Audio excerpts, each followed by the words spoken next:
Karibu sana. Dunia inapendeza, si ndio? Kwa mambo mengine yote inapendeza, lakini sasa kuna mambo yanaichepukia kwenye dunia. Mwenyezi Mungu anatuona, umeona Na uzuri wa Mwenyezi Mungu, alisema sina biashara na binadamu yoyote hapa duniani. Nilishafanya kazi yangu nikamaliza.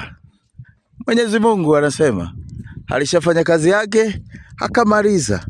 Kwa hiyo hana uhusiano wowote na binadamu yoyote hapa duniani zaidi ya kumfanya binadamu aishi kutokana na yeye alivyodesign dunia na ulimwengu wote.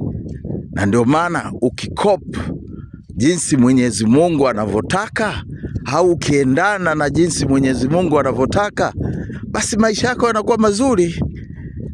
Ukimwamini yeye, uko na yeye. Sasa binadamu wengine wanajichukulia majukumu kwamba wao wanawabagua binadamu wengine. Je, Mungu angetubagua ingekuwaje? Ungekuwa ukitenda dhambi na Mungu anakuhukumu hapo hapo, ingekuwaje? Swali gumu sana na maisha magumu. Sasa tufanyaje?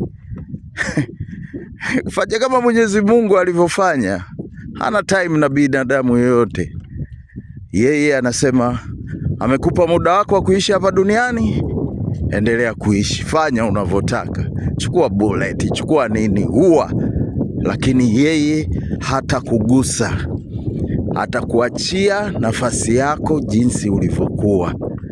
Hayo ndo maisha. Sasa inakuwaje wengine wanaenda kinyume na Mwenyezi Mungu, wanawamaliza wengine? Wao hawataki wengine wawepo, ila wao wanajitaka kuwepo. Tamu sana maisha maisha. Je, Mwenyezi Mungu angekuwa anachukua majukumu yake kwamba wewe ukitenda dhambi, ukitenda chochote Mwenyezi Mungu akumalize hapo hapo, ingekuwaje? Sasa inakuwaje wewe binadamu unasema umtaki mtu fulani na unaenda unaua watu fulani kwa furaha yako tu? Je, Mwenyezi Mungu angekuwa anatafuta furaha na yeye afurahi, awamalize wote wanaotenda dhambi, ingekuwaje? Ndio maana Mwenyezi Mungu akasema hana muda na wewe, anakujua kabisa.